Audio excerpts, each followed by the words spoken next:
Good afternoon, everybody. Welcome to this HMCTS webinar on the financial remedy submissions process. My name's Kim. I'll be hosting this event. Just a couple of housekeeping rules. So just to let you know that this session is being recorded and we will be taking questions and answers at the end of the session. So please use the chat bar on the right hand side and we'll go through as many questions as we can at the end of the session. We will also send out an email at the end of the session, possibly tomorrow in the next couple of days, with a link to the recording and all the relevant guidance that you'll need. So please don't worry too much about taking lots of notes. Just sit back, listen to our speaker, Jessica Newton, and watch the videos. And don't worry, because we'll send you everything that you see here in an email separately. In the session, we will be going through how to submit an application, how to manage and progress it, and as I say, we'll be taking lots of questions at the end. So with that, over to our session lead, Jessica Newton. Hi everyone, thank you for attending today. It's good to see such a high amount of engagement. Just to give you a bit of background, the FR contested digital service is now an end-to-end digital service deployed across all of the 18 FRCs across the country. It's been mandated for solicitors obviously since the end of January. Prior to taking that step to mandate, we did carry out a lot of work to improve the service in response to feedback and engagement with the stakeholders, judiciary, operational staff, and we have released a lot of functionality in that time that covers notice of change, so that you can action those notice of changes directly onto the portal to gain access immediately. Share a case functionality, so you can share cases prior to the submitting stages. Extending the service to deal with judicial separation, nullity and civil partnership applications as well, and to be able to deal with the maintenance pending suit applications. Improvements to document handling with provision of FDR documents and the hearing bundle tabs were also developed, and facilitating variation orders, and also barrister access, which is something that we're going to cover in the videos as well. Can also accommodate the Schedule 1 applications. The next thing coming is to be able to facilitate the intervener process, so making sure that we can add interveners along with their representatives to a case, and have the functionality within CCD to enable that. Some of the improvements that will come with that are to do with the sharing of documents, being able to share specific documents rather than everything that you've uploaded with specific people, but also the general use of more intuitive file placement for uploads. So when you're uploading, that next development step will bring some automation in that effect, so it will register who you were actually acting for on the case and be able to upload the document into their documents rather than you having to manually select that. So hopefully it should help with the placement of documents on files. Something that we have been asked to clarify that is causing problems currently is the solicitors potentially choosing case documents rather than selecting they're uploading documents for the applicant or respondent. So it's just to clarify, we'll be showing it in the video anyway, but it's just to call it out separately that if you're acting for the applicant, select applicant when you're uploading documents. If you're acting for the respondent, select respondent.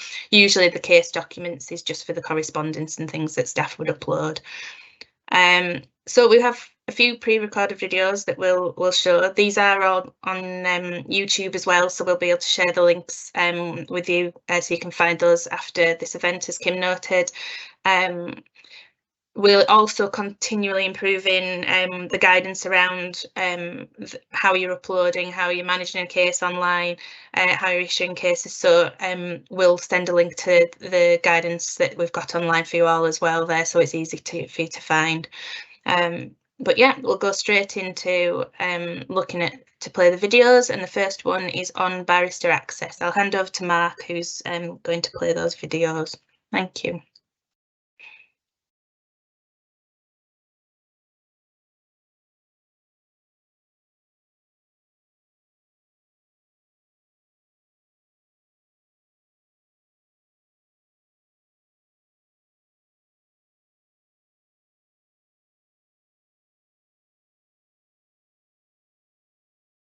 Apologies, just start the recording again. I don't think the sound was coming through that, so bear with me.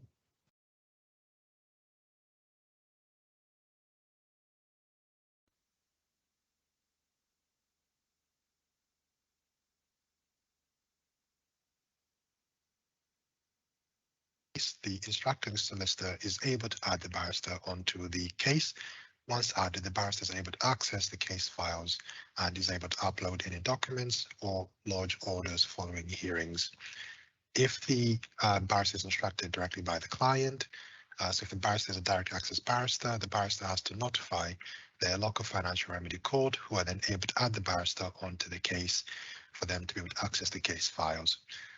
To add the barrister onto the case, the solicitor would select from the next steps drop-down list, manage barristers, click go, select add new to add a barrister, so enter the barrister's name and enter the barrister's email address. There's a phone number option available also, so you can enter that if that's available, but that's optional, so that's not a mandatory requirement.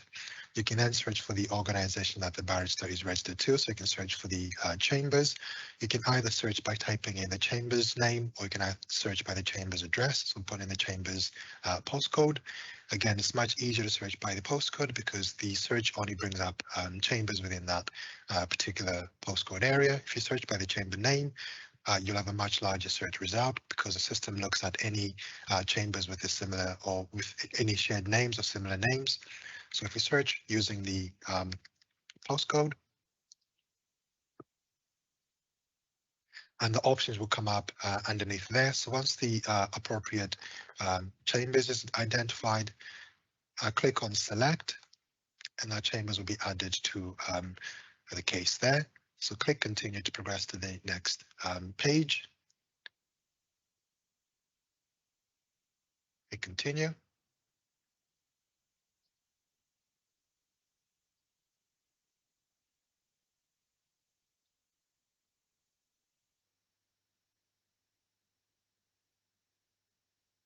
Or just the video seemed to stop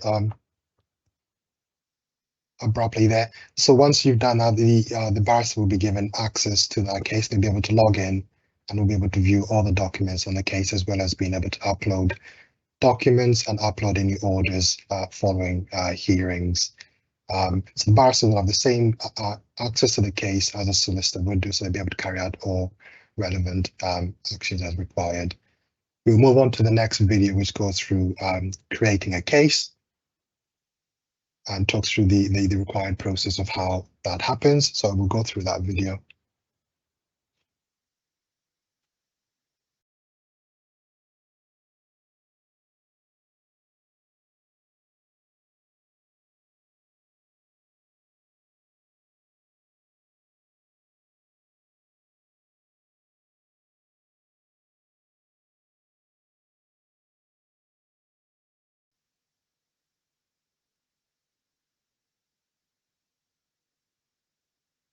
Add the sound back onto that as well. List, which would be family divorce. Select the case type as contested financial remedy, and the event will be auto-filled for you there as Form A application. Click Start to commence the application. You'll be presented with the scope page there, so have a thorough read of that. That gives directions on what's covered under that application and what requirements are required before you can make that application. So have a read of that. If you're happy with the content of that, click Continue. You can then start by entering the applicant solicitor's details. So enter the solicitor's name, and then add the solicitor organization. So the solicitor organization has to be added by searching for the organization on the list there. If the solicitor is not selected or added from the list, the solicitor will not be able to access the case on the portal. So it's very important that this part of the process is not skipped. You can add the solicitor by either searching for the solicitor name or by searching by postcode. It is easier to search by postcode because it only brings up the solicitor organizations within that postcode. If you search by solicitor name, it brings up a larger search result because it looks for any solicitor name, any solicitor with a similar name. So as I said before, it's much easier to search by postcode. It only brings up the solicitors within that postcode area. So once you found your organization on the list, on the right hand side there, click on select to add the organization to the case. If you only have one result that comes up, you still have to select, click select to actively add that organization to the portal. So you'd click on that, and that solicitor will be added to that case, and then complete the rest of the information underneath there. Solicitor's details and references. There's a separate tab there about solicitor's contact details. Again, if this information matches exactly what's already been uploaded up there, still put that information in. If this information differs, where an organization might have multiple offices, the main or head office might be registered with My HMCTS, which will be shown there. If you're working from a local office, which is different from the office that's registered, you can input that address there. So there's a correct address there for service. Enter your phone number there and the email address. Take extra care to make sure that the email address entered is correct and there's no spelling errors, as all notifications from the portal will be sent to you by email to the email address you provide. So if the email address provided is incorrect, you won't receive those notifications. And then there's a question there asking if you consent to receive emails from the court, so select yes to that. If you select no, notifications will not be sent by email. Click continue to go to the next page. You can enter the divorce or dissolution details. So the portal now accepts divorce, dissolution, so nullity, judicial separation case numbers are all accepted. You can also use either the 10-digit alphanumeric case number or 16-digit CCD case number. So all those options are now accommodated for on the portal. Enter your case number. You'll be asked whether the FR case relates to a dissolution of a civil partnership. Again, select yes or no to that question. If you select yes, the order output will be updated to reflect the Civil Partnership Act and not the Matrimonial Causes Act. So just make sure you take the right option there. Enter the date of marriage or civil partnership. The date of separation is optional, and then enter the date the application was issued.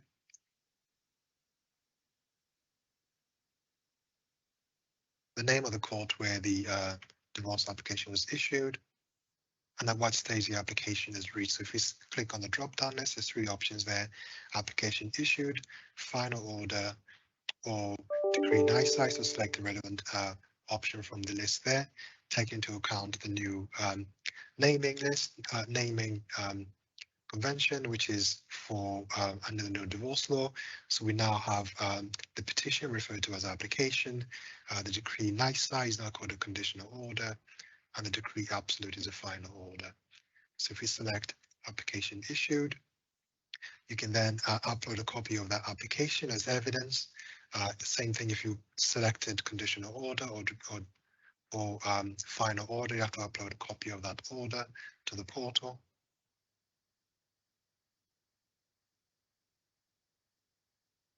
Enter the parties' names.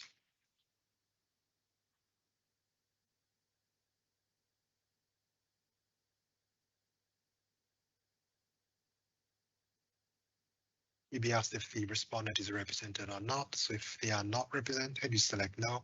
You can enter their address for service there. If they are represented, select yes, and you can add the solicitor to the case. Again, making sure that you select the solicitor from the organization list, do the search, click select to add the solicitor to the case. Enter the reference if you have one. Solicitor name. And then the solicitor firm.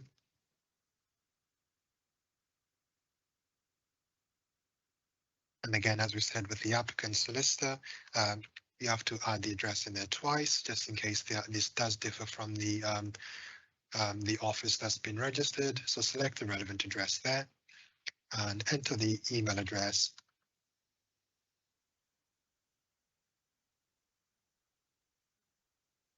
Again, making sure that there's no spelling or typing errors within that email address. Once you're happy with that, click continue and select the nature of application. You then be asked whether the application is suitable to be dealt with under the fast track. So select yes or no. If you select yes, you can then select which of those options apply. Otherwise, you can select no and continue. You'll be asked whether the application should be allocated to the complexity list. Again, select the relevant answers to you there, yes or no, or if you're not sure, say you don't know. And then the estimate of the assets in the case. So select the relevant option there. And then the net value of the home. So put again the amount in there. You then be asked whether there are any potential allegations or issues which may arise in the case. So there's a list of options to select from there. If you're not sure, you can select not applicable. Otherwise, select one of those options listed on that list. You can then choose the financial remedy to which you wish to make the application. So what's your nearest court?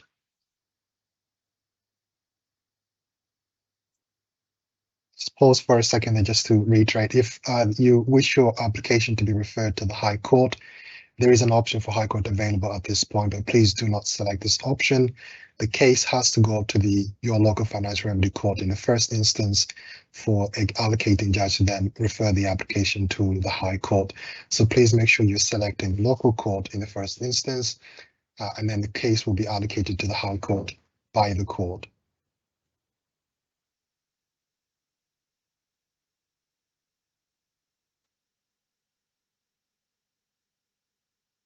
And then there's more information there required just in terms of attending the hearing. Is there any special measures required in a case? Any special facilities required for either parties? You can put that information in there. And also, if there's any reason why the hearing should not take place at a specific court, you can then, there's an opportunity for you to enter those reasons there. Otherwise, you can select no and continue.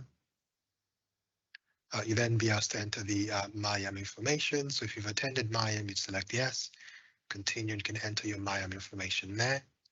If you haven't attended MyAM, you'd select no. You'd be asked if the applicant's claiming exemption. If you select no and try to continue, you won't be able to continue. So if you select yes, you then be asked another question asking whether the applicant, family mediator has informed the applicant that a mediator's exemption applies. So yes or no to that question, and then you can continue. So if we go back and say yes, again, you'd enter your details in there. You then be asked if you have any other documents you wish to upload to the portal. So if you select yes, we can then select add new to upload any other documents. So choose file. Select the document type. So if you're uploading an allocation questionnaire, and statement in support of MPS. If you wish to make a maintenance spending suit application, you also need to upload a D11 together with the application. So as well as uploading a statement in support, you'd also upload a D11.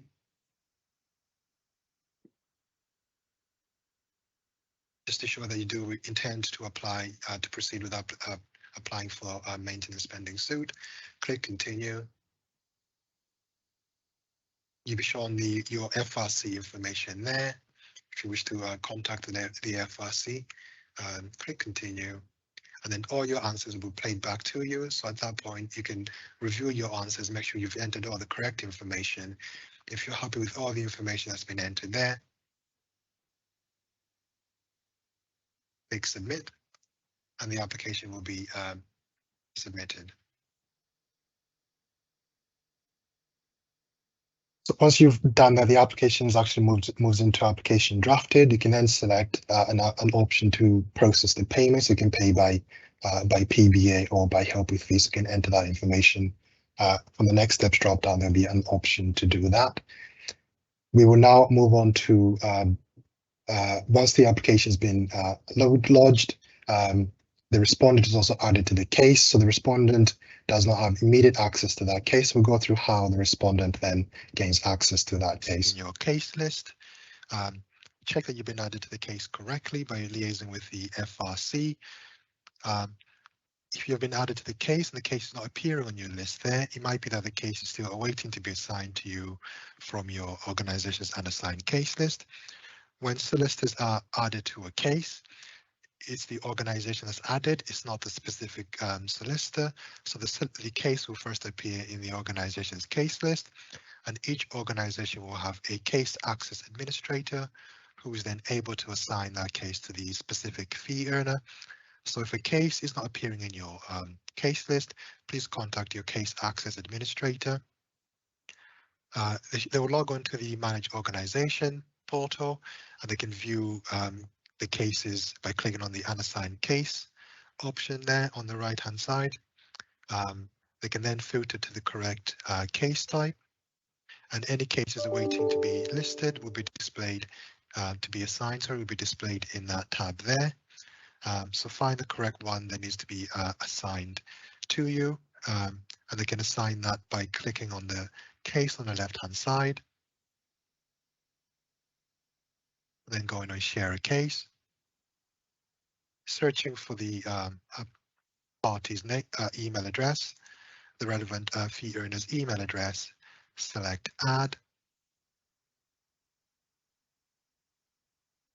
click continue, and select confirm to finalize the sharing process. Come up with a notification that's saying your case has been updated, so that case should now appear in the the fee earner's case list.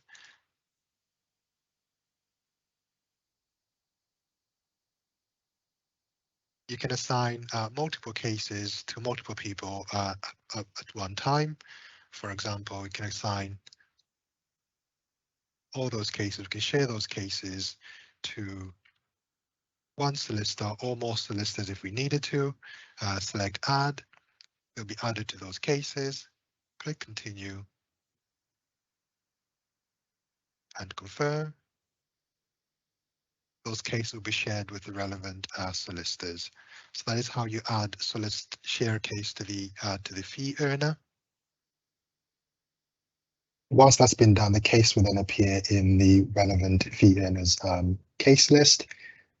We'll now move on to general case management. This will look at how solicitors are able to add themselves onto cases if they have not been given access, as we just gone through, as well as being able to upload case documents, general applications, and draft orders following hearings.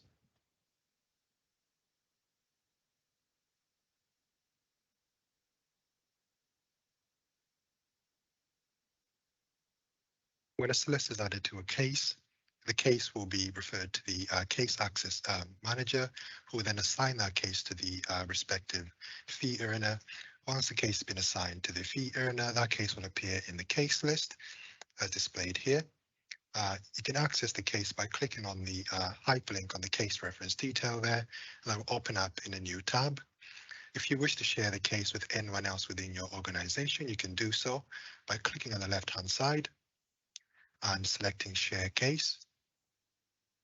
Type in the name of the individual within the organization you wish to add to share the case with, select add and continue, and that case will be shared within the organization.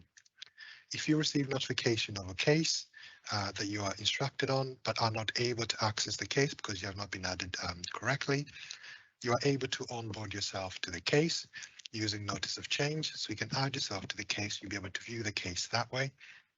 To do this, select notice of change in the top left-hand side corner. Enter the 16-digit reference number. Make sure that the 16-digit reference number is for the financial remedy proceedings and not the divorce proceedings. Enter the case number, select continue. You then be asked some questions there, so you have to enter the divorce dissolution case reference number. So this can be either the 10-digit alphanumeric case number, or if it's a new divorce case, then this will be the 16-digit divorce case number. So enter the case number in there, and then enter the client's name. So enter the first name and last name. Make sure that the spelling is correct. If there's any spelling errors or the name doesn't match what's held on the court record, you will receive a notification like that, just highlighting that the details don't match what's on the case. So make sure that it's typed in correctly. This is not explicitly stated on the portal there, but where it says enter your client's first name, this actually requires the client's middle name as well, if that's been provided on the application. So the name you enter there must match exactly what's on the court record. So if your client's name on the court record is, for example, has a middle name, that middle name also needs to be entered under the first name tab there as part of notice of change. Select continue. Once your details have been accepted, it will replay that information back to you, then be asked to sign whether you're satisfied with the information that's been provided, and also that the notice of change has been served on all parties. Tick both boxes and click submit.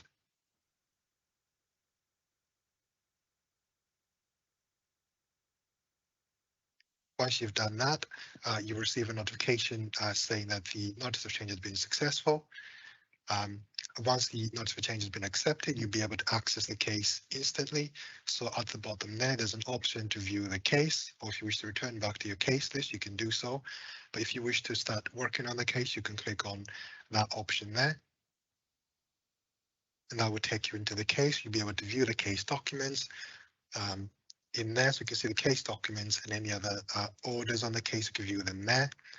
Once you're in that case, you'll be able to upload any documents to the case. So if you wish to upload your documents, you would select on the next steps drop down, select upload case files, click on that. Select add new documents to commence uploading your documents. Select choose file. This will take you into your folder, your documents. Select the relevant documents from your device that you wish to upload. Select the specific document type. If the document type you're uploading is not listed on the list there, select other, and then type in the specific document type. Otherwise, select the options from the list displayed there.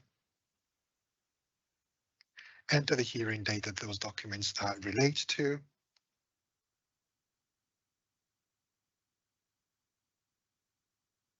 If the documents contains any confidential information or address that should not be disclosed to the other party, select yes to that question there. But if the documents are okay to be shared with the other party, select no.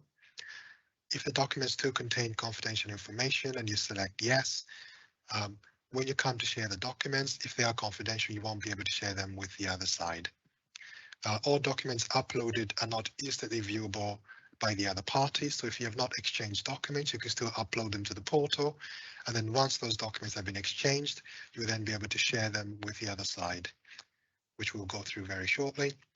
You then also asked if the documents related to any financial dispute resolution hearings. Yes or no. Again, if you select yes, they'll be stored in the financial dispute resolution documents tab. If you select no, you then have the option to say whether the documents should be uploaded into the applicant or respondent tabs. Please select only the applicant or respondent respectively. There's an option there for case documents, but please use the applicant or respondent so the documents go into the correct tabs. So if I select respondent in this case, and those documents are ready to be uploaded, you can use this event to upload multiple documents. There's no limitation on how many documents you can upload with the one event. And again, one of the main advantages of the portal over sending documents in by email is the size limitation is much higher, so you don't have to send separate documents, separate correspondences with documents attached. You can use the one event to upload as many documents as you need. Once you've uploaded all the documents you require, click continue. It'll just play back the documents you've uploaded, so you can double check there, make sure you've had the correct hearing dates or the correct document type. If you need to change any of those information at that stage, you can do so by clicking the change option there. Otherwise, click submit. Once you submit it, those documents will now appear in the respondent documents. As I said before, once you've exchanged documents with the other side and you wish to now share those documents that are on the portal with the other side, you'd select from the drop-down list, share documents with the applicant, select go. You then just be asked if you're sure you want to share the documents, say yes, continue, and submit. Once you do that, all documents that are in your tab will be shared with the other side. Any documents marked as confidential will not be shared with the other side. If you've uploaded a document and you've marked it as confidential and it doesn't need to, you can contact your local FRC who are able to change those document types for you, and then they can then be shared with the other side.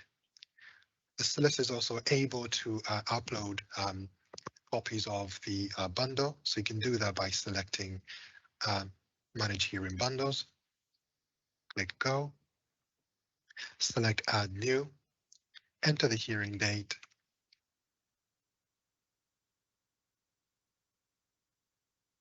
you'll be asked if the hearing relates to financial dispute resolution. Select yes or no. Again, this just highlights when the bundles are uploaded that it relates to a financial dispute resolution.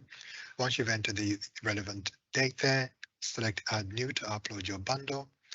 Click on Choose File to access your documents. Select the relevant bundle from your computer. There's an option that add a description if you wish to, but this is optional.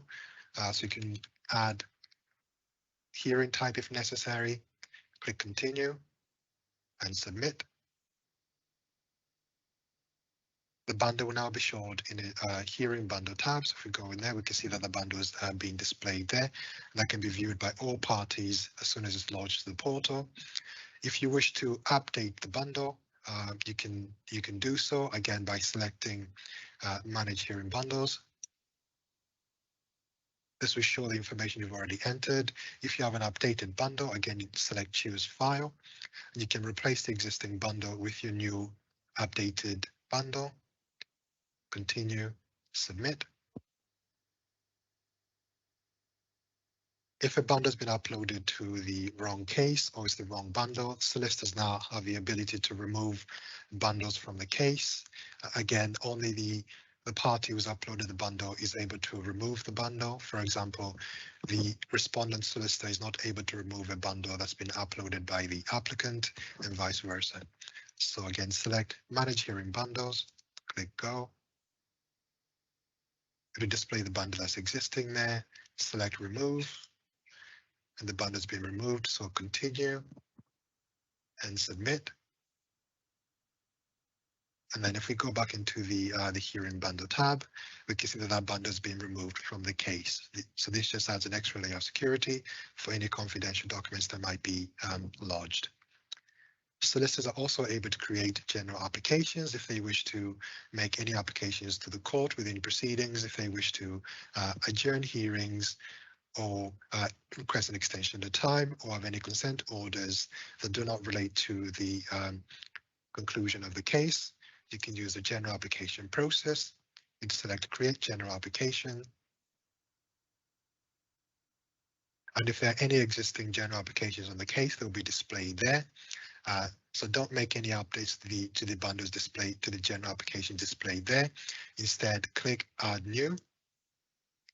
And then you'll be taken to a fresh tab there where you can enter your details.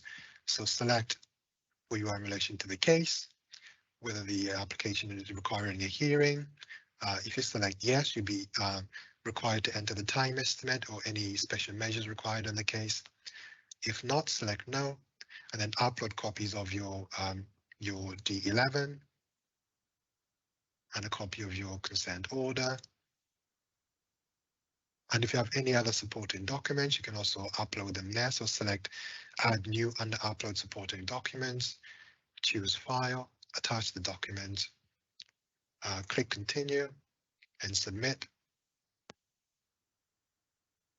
The general application will then be lodged with the court. The court will refer that application to the judge, will then give their directions on that.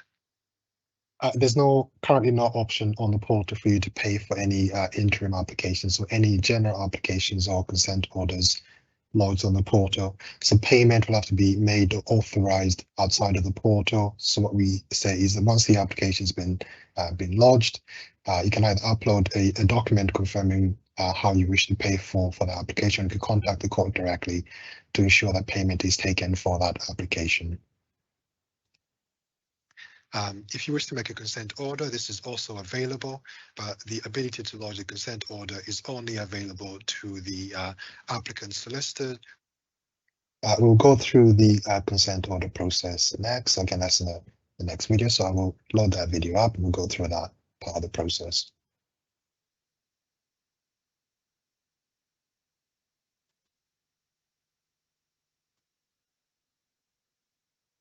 If the parties reach an agreement and are happy for the proceedings to be finalized, they can lodge a consent order to be signed off by the judge. This can be uploaded to the portal at any point in the proceedings. So to do this, select from the next steps drop down, select the consent order option. This option is only available to the applicant solicitors. Respondent solicitors are not able to file a consent order on the portal. This will have to be done by the applicant solicitors. We've noted the need for the respondent solicitors to be able to do this action as well. So it's been taken on board. We'll be updating to ensure that the respondent solicitors in future will have the option to be able to lodge any final consent orders also. So select consent order from the portal, click go. We currently do not have an option for clean break, so you can select any option from the drop-down list there. It won't affect the finalized consent order. Upload a copy of your consent order. Click continue. And then upload copies of your D81. If you're uploading a joint D81, select yes, and you can upload a single copy. If you're uploading separate D81s, you can then select no and then upload a copy for each individual party. So if we select one copy there, joint copy for both parties, click continue. If you have any other documents that you wish to lodge, you can upload them at this point. So any supporting documents.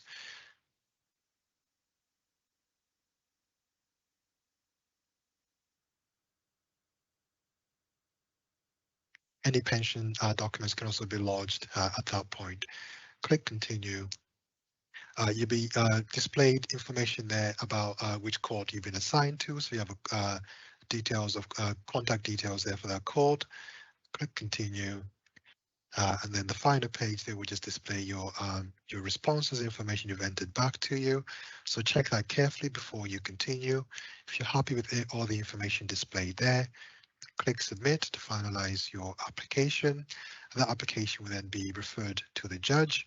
Once the judge has approved the application, you'll be sent notification notifying you that the application has been approved.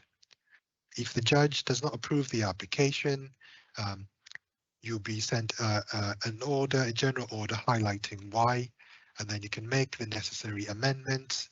Once the amendments have been made, you will have an option to respond to a consent order, or if you click on the consent order option again, it'll take you through the existing application, and then you can make any necessary changes as directed by the judge at that point. So if you need to upload new D81s or amended consent orders, you can do so and then finalize the application as you would have done previously. The new application will then be referred to the judge for their consideration. And again, once the judge approves that application, you'll be sent the approved notification, which you can access from the portal.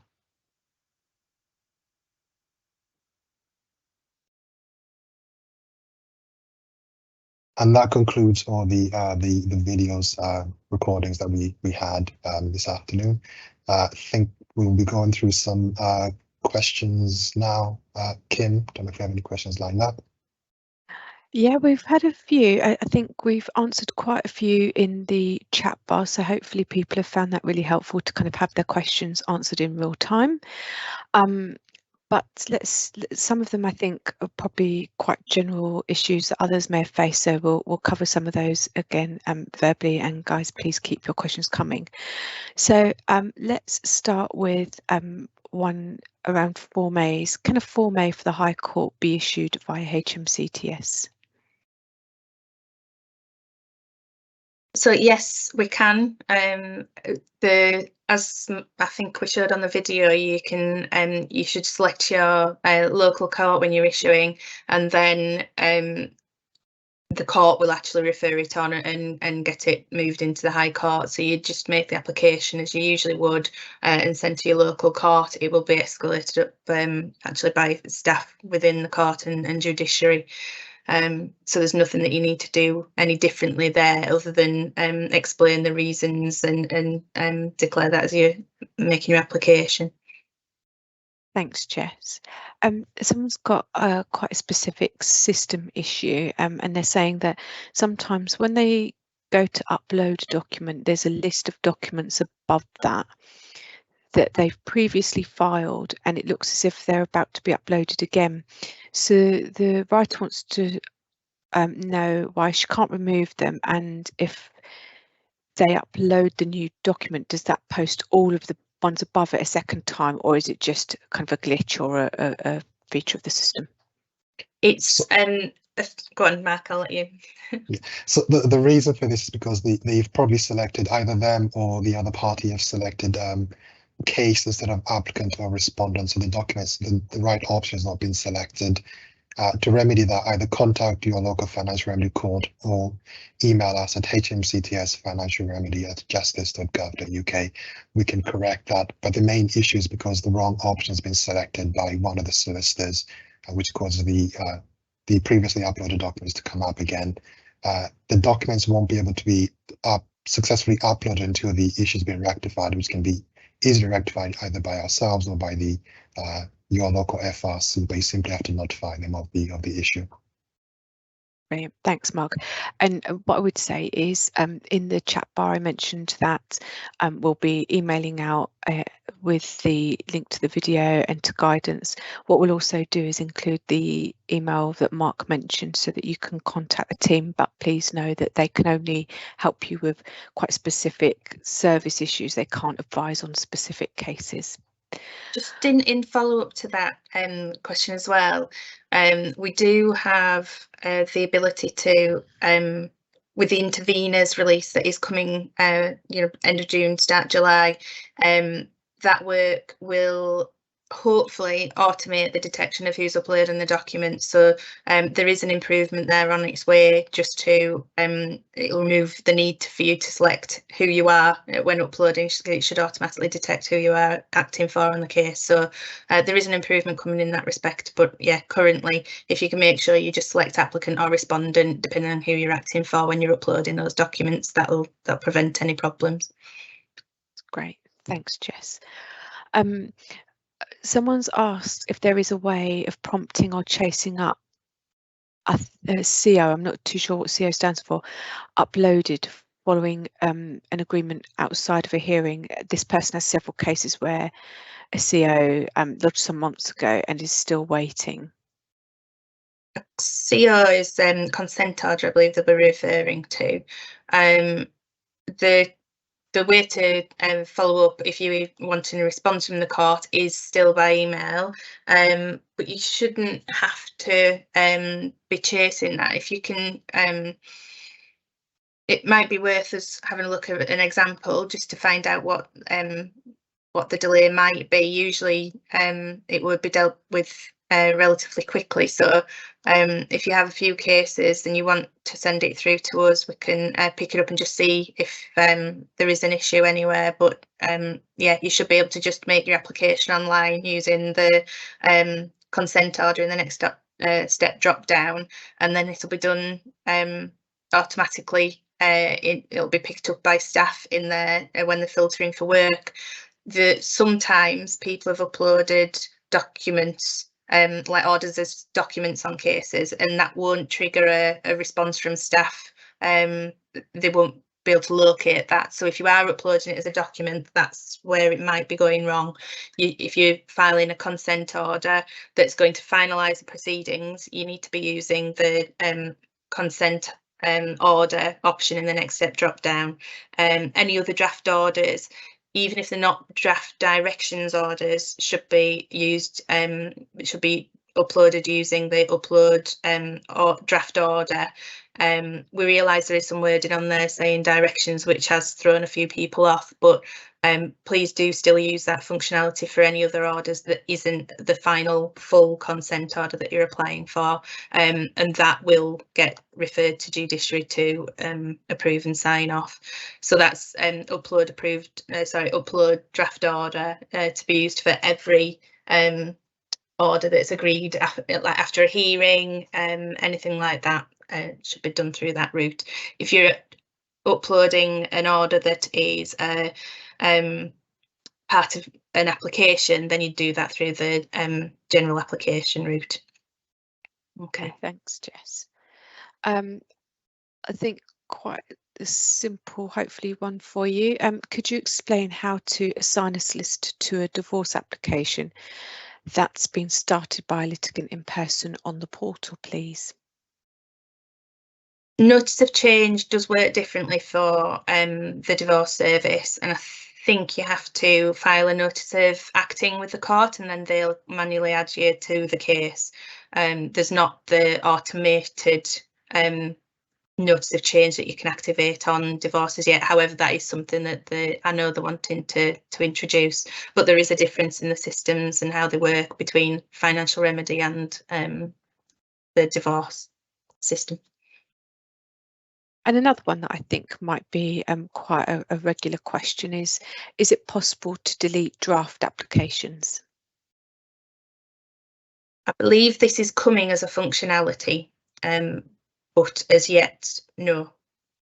I think the functionality is coming to be able to archive them, and it's not something that we control as such. It's a common component, so it will, once it's released, I think it's due to be released at the start of June, you should be able to then archive cases that are allocated, like in the CAA list. So when you're looking in that respect, you should be able to then filter and reallocate all cases and things like that. A bit more functionality is coming, but yeah, I hope that answers the question. Thanks, Jess. Someone's asked a question about barristers. So can more than one barrister be assigned to a case? And can a barrister be removed from a case on the portal?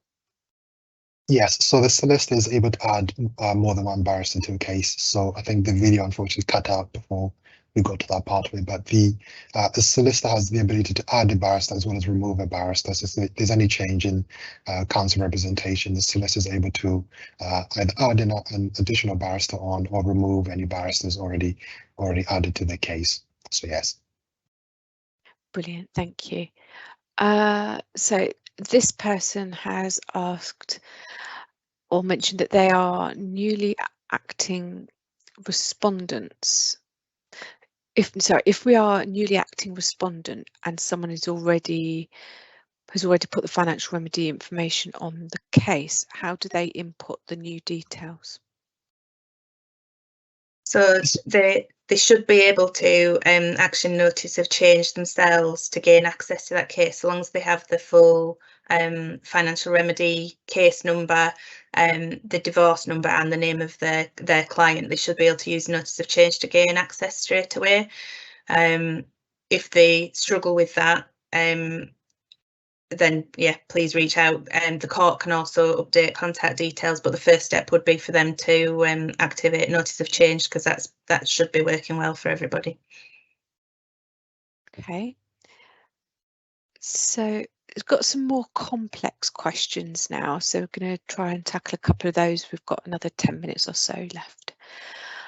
This person says their last hearing was an FDA and they agreed to an order which needed to be approved by the judge, ready to be taken through the FDR hearing. That was uploaded to FDR documents and a case summary document, but the judge couldn't access it. where should they have uploaded the document? Does that make sense? So I think this is an orders made at the FDA. So any orders for judicial approval must be uploaded using the uploaded draft order for them to be approved. If you upload an order as a document, there's no option for the judge to approve that order. So it has to be uploaded using the upload draft order event in order for the court to be able to approve that order. So it sounds like it might be that on that particular case, the draft order from the FDA was uploaded as an FDR document, which again does not give the judge the option to be able to approve that order. So you have to use the upload draft order event. Thanks, Mark. Someone said, can a 3P intervener be added to the portal, or does that need to come off the portal? So at the moment, we don't have the facility to add third-party interveners to proceedings. The case will still remain online, and the court will add a note to the case to be able to notify any third-party interveners of any hearings or orders. We're expecting the functionality to be added very soon, and that will enable third-party interveners as well as the solicitors and barristers to be given access to cases, which will come with some additional functionality, such as being able to specify, for example, when sharing documents, which documents you wish to share with which party, either the applicant/solicitor or one of the interveners. Same thing with the orders as well. So that's something that's being worked on at the moment, which should hopefully be coming very shortly. That's lovely. Thanks, Mark. A nice quick one now. Someone's asked if there is a court fee for applying for the consent order on the portal, which initially started as a contested financial remedy. Yes, so it's the £53 payment fee for the consent order. As I said earlier in the video, unfortunately, when you're making the application once the case has already been created, there's no prompt for you to make that payment. So that payment needs to be made offline off the portal. So normally the court will contact you once you've made either a general application or consent order to set the proceedings, and then only contact you to confirm payment. Okay, thank you.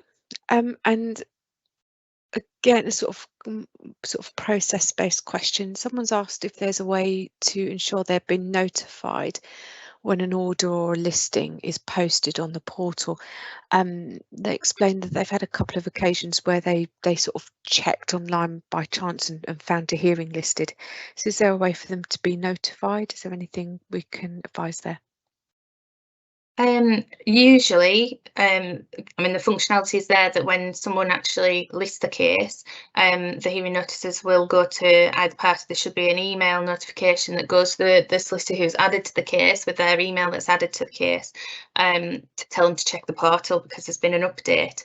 That does happen with the listing. So if there's any circumstances that specifics that they can provide us with, we can investigate what's been the problem there. It could be that a different email address has been added to the portal, or yeah, we'd have to look into that. But the notifications go out if a party is unrepresented, and so they're a paper person. Whenever any notifications or orders or hearing notices go out to the solicitors via kind of GovNotify to tell them to check the portal, the paper documents are also posted out. So that's how the kind of logic of the system works. Basically, a notification sent to solicitors to check the portal. So yeah, if you can send us some specific examples where that hasn't happened, we'll investigate that for you. Thanks, Jess.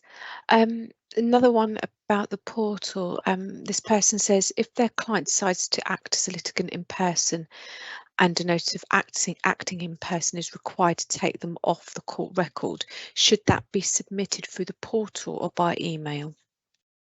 Currently, it would need to, because it needs action from the court, it would need to go by email. We are looking to introduce some kind of communications system within the portal, but as yet that's not available. So it would just be by email currently, so that the staff can take action for you. Brilliant. And I think quite a similar question in some ways. This person asks if they've made a mistake. So, for example, if they've submitted a blank document or the wrong document is submitted, the option to manage or upload isn't available. What's the best course of action? Should they email into a specific address? How do you rectify a mistake basically when the manage or upload option isn't available? It would be the local court who can manage the removal of those documents. So it would be contacting your FRC to be able to do that for you. Okay, thank you. You should be able to, any uploads of documents you should be able to action. But again, if there's the removal has to be done by court staff, because once it's filed, it's classed as the court file. So we would have to take the action to remove that document. Okay, I'm just mindful of time. We've got 5 minutes, but we also have the majority of people have still remained on the call with us. So if it's okay, we'll stay for another 5 minutes or so and wrap up for about 2:05, and we'll keep going with questions until then. So someone said, how do you reallocate a case to another fee earner in the same firm once it's already been allocated? It would be a matter of updating the email address, I believe. Mark, are you okay to give some guidance on this one? Yeah, so if the case has already been allocated to someone within the organization, they can share the case with someone else within the organization by going through the case list, clicking on the relevant case that they wish to share, and then there's a share option available at the top. They can then share that case with someone within the organization. If the person with ownership of that case leaves the organization or is on long-term absence for any particular reason, and no one else is able to access that case, what you have to do in that situation is notify your local FRC, explain the situation.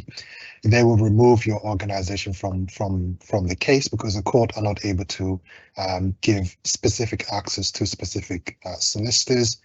So the court will remove the solicitor from the case generally, and then the relevant or new fee earner can then use notice of change to gain access, which will give them direct access to that case.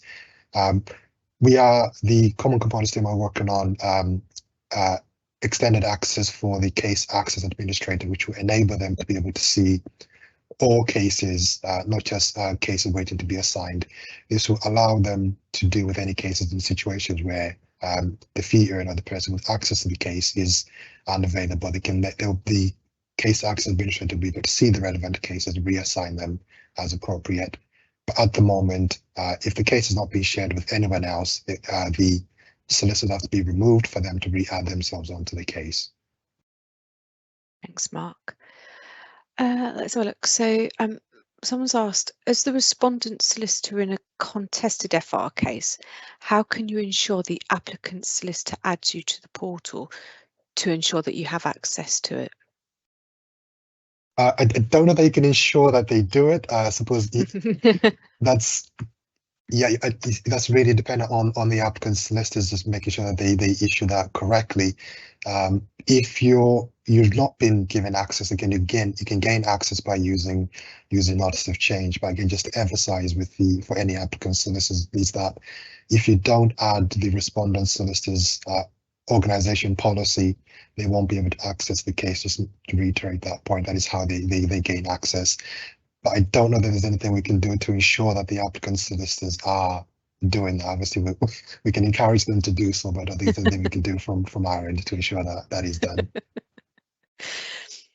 Right, let's see what else we got. So this person writes, when you share your documents with the other party, where can you find them on the portal? For example, if updating disclosure is exchanged, will a tab for the opposition come up for documents shared, i.e. you are the respondent and the applicant shares their documents? I hope that makes sense to you.